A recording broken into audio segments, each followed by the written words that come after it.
স্বরাষ্ট্র উপদেষ্টা lieutenant colonel অবসরপ্রাপ্ত জাহাঙ্গীর আলম চৌধুরী বলেছেন, ভবিষ্যতে আওয়ামী লীগের মিছিল নিয়ন্ত্রণ করতে না পারলে পুলিশের সংশ্লিষ্ট কর্মকর্তার বিরুদ্ধে ব্যবস্থা নেওয়া হবে।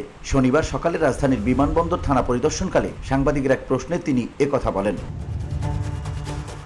আওয়ামী লীগের মিছিলের বিষয়ে পুলিশের নিষ্ক্রিয়তার প্রশ্নে তিনি বলেন, দুজনকে এরই মধ্যে আটক করা হয়েছে। ভবিষ্যতে যাতে মিছিল না করতে পারে সেজন্য পুলিশকে নির্দেশনা দেওয়া হয়েছে। স্বরাষ্ট্র উপদেষ্টা বলেন, সারা দেশের আইন শৃঙ্খলা পরিস্থিতির উন্নতির জন্য আমরা চেষ্টা করছি। পুলিশ সদস্যরা বদলির পরও পূর্বের জায়গায় থাকছেন এমন এক প্রশ্নে তিনি বলেন, বদলির পরও আগের জায়গায় রয়েছেন এমন নির্দিষ্ট তথ্য পেলে তাদের বিরুদ্ধে ব্যবস্থা নেওয়া হবে। বসুন্ধরা, উত্তরা, বনশ্রী, কুড়িল ও বাড্ডা সহ রাজধানীর বিভিন্ন স্থানে অভিজাত ও অত্যাধুনিক মানের ফ্ল্যাট কেনার এক নির্ভরযোগ্য প্রতিষ্ঠান প্লেজেন্ট প্রপার্টিজ লিমিটেড। তাই আপনার স্বপ্নের আবাসনের জন্য আজই যোগাযোগ করুন।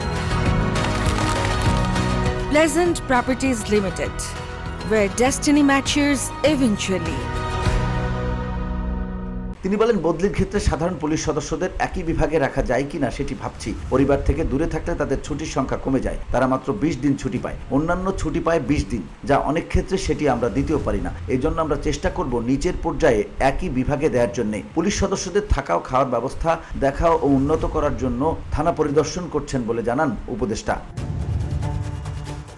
VOD Bangla news desk.